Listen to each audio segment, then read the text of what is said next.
What's up, YouTube? Thank you guys for visiting Tiny Budget Builder. My name is Adam, and today I'm here with my Uncle Bob. Aloha. Very special a visitor because he's actually coming from Hawaii. We're here on a little vacation, a little family vacation. His parents, my grandparents, are having their 60th anniversary, so we're here kind of celebrating that, but he's visiting from Hawaii.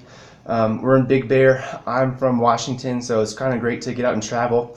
But I thought it would be awesome to have an interview with my Uncle Bob here because he is in a special situation. It doesn't necessarily have to do with tiny houses, but I'm sure everybody on this channel wants to know about real estate and buying land and that kind of thing. So, Uncle Bob, you want to kind of tell him your story a little bit, how you ended up in Hawaii and how old you were and that kind of thing? Okay. I originally went to Hawaii back in 1986. I was in the Marine Corps, got stationed in Hawaii. Decided to stay over there, met my wife over there. Just fell in love with the people, fell in love with the culture. It's an awesome place to live. And of course, probably everybody knows it's very expensive over there. So I'm sure I can explain that a little bit if Adam wants me to get into that now. Sure, yeah. Okay, so you were 21 when you moved there? 21, yeah. And that was yesterday, right? Yeah, it was a few days ago, right? That was about 30 years ago. So 30 years. Yeah, I've been there for 30 years.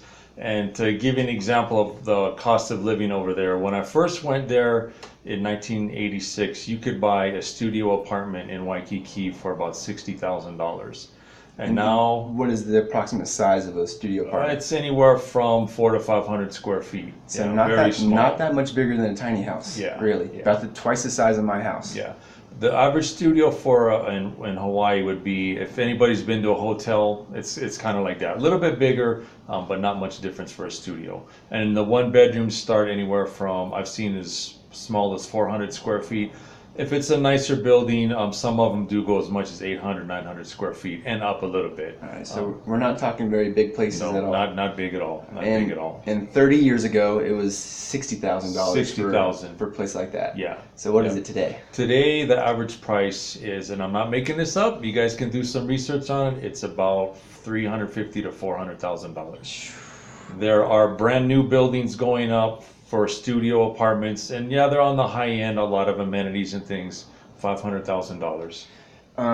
I think an interesting question for you, because a lot of people watching this channel are, tiny house enthusiasts and thinking about living in small spaces. And you've been living in small spaces for pretty much your entire adult life with the spouse. A lot of times. So can you guys talk to the people about that a little bit? Is that comfortable, or did you have to adjust? You definitely have to adjust. I mean, the place we have now, well, we bought one place in Waikiki, was 500 square feet, a one bedroom, which wasn't bad for just myself and my wife.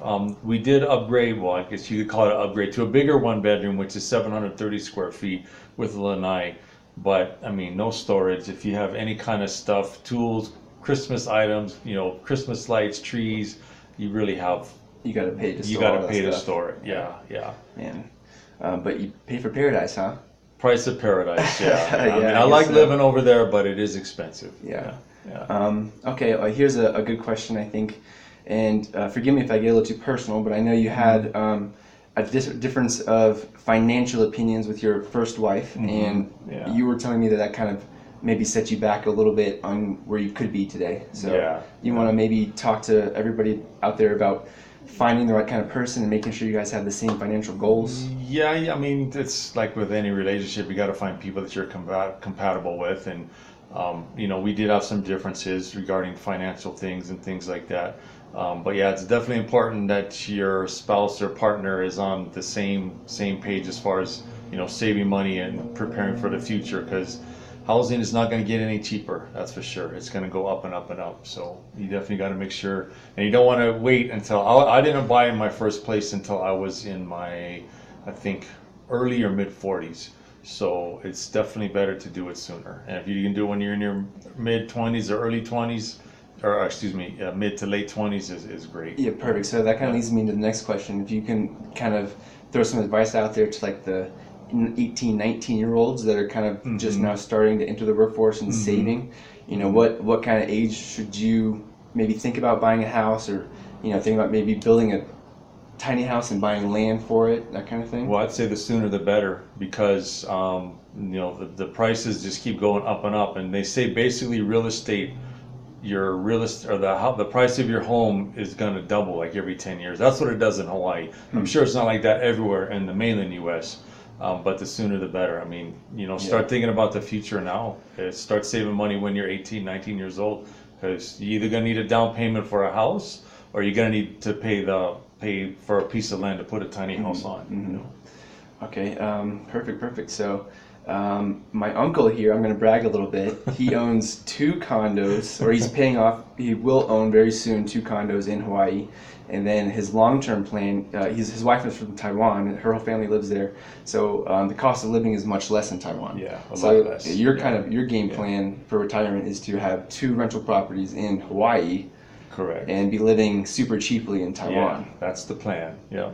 So, at what age did you start to develop that plan? Did you kind of always know that you were going to do that? I would say probably after about 5 years of being married to my wife from Taiwan, we started seriously thinking about that. And it was really when we bought our first place. We didn't think about it too much, and then we were able to get a second place and rent our first place out. That's when we started thinking again long term about where we wanted to stay, and it's the cost of living is cheaper over there, and her family wants us to come over there as well too. Not that I'm going to leave my family behind here, but it's going to be fun to go over there and live in a place where you don't have to pay $15-20 to go out to dinner. Yeah. So. Yeah. So having a little bit of experience already renting out a property, because one of my goals is to have plenty of tiny houses and to rent them out. Do you find it difficult to find renters, or you're doing more of a monthly rental versus a vacation nightly rental? Yeah. In Hawaii, there's always more of a demand than a supply. I mean, it's a small place to live. Obviously, it's an island. The inventory is relatively low, and we have no problem. I mean, we would list our place. We didn't even list it through a rental agency or a property manager. We do it ourselves.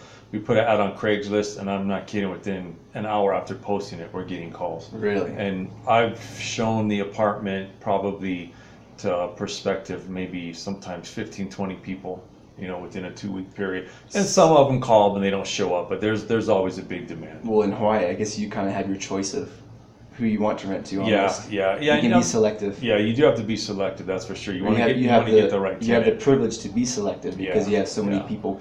Yeah, and you got to check their references. You got to check their employment. And that's things that you just have to do the due diligence, because you don't want somebody in there that's going to tear the place up and they're costing you more money.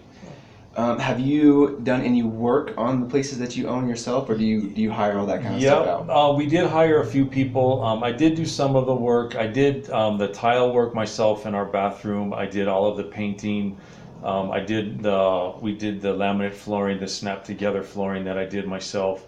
The major stuff, though, the kitchen cabinetry, we hired somebody for that because I didn't want to take a chance of cutting a piece of granite and putting the cabinets crooked. Next thing you know, your whole cabinet set is off kilter.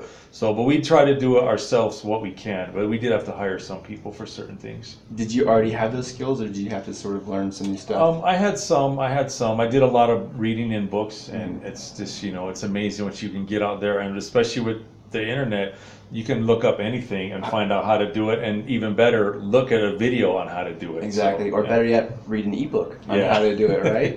Exactly. Yeah. So, do you guys have any, or do you have any last information or last tips or advice for maybe like the 25-year-old range out there? I would say the biggest thing is monitor your credit and start working on your credit to keep it good, because when we were purchasing our place, my credit score was decent enough, but I was lucky to be in the military, so I was able to get qualified through the VA, which had a little bit less stringent guidelines. And we bought our first place right after the housing bubble in 2008, I think it was, and the banks were super, super strict. And if you didn't have a credit score 725 and above, they wouldn't even consider it. It's probably dropped a little bit now, but definitely start working on your credit now, because if you're going to take out any kind of loan, you're going to need the credit. If you can do it cash, even better. Save up the money for yourself to do it, especially if you're going to buy a piece of land that's not too expensive. But I guess it really depends on what market. But the number one thing is start thinking about your future now. Don't wait till you're in your 40s like I did.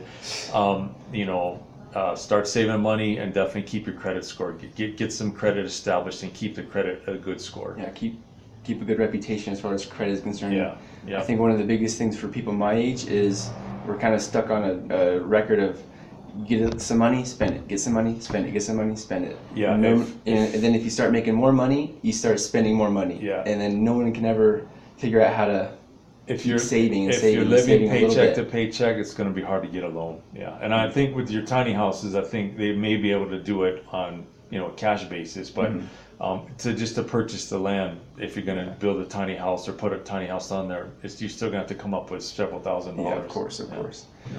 Well, thank you so much for visiting or for coming to my channel and doing this interview. More than happy.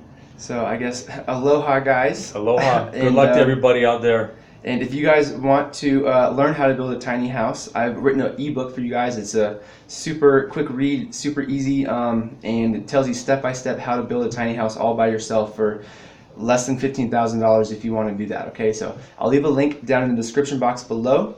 I hope you guys enjoyed the interview. If you guys want more videos like this, then please don't forget to like, subscribe, and comment. We'll see you guys later. Bye.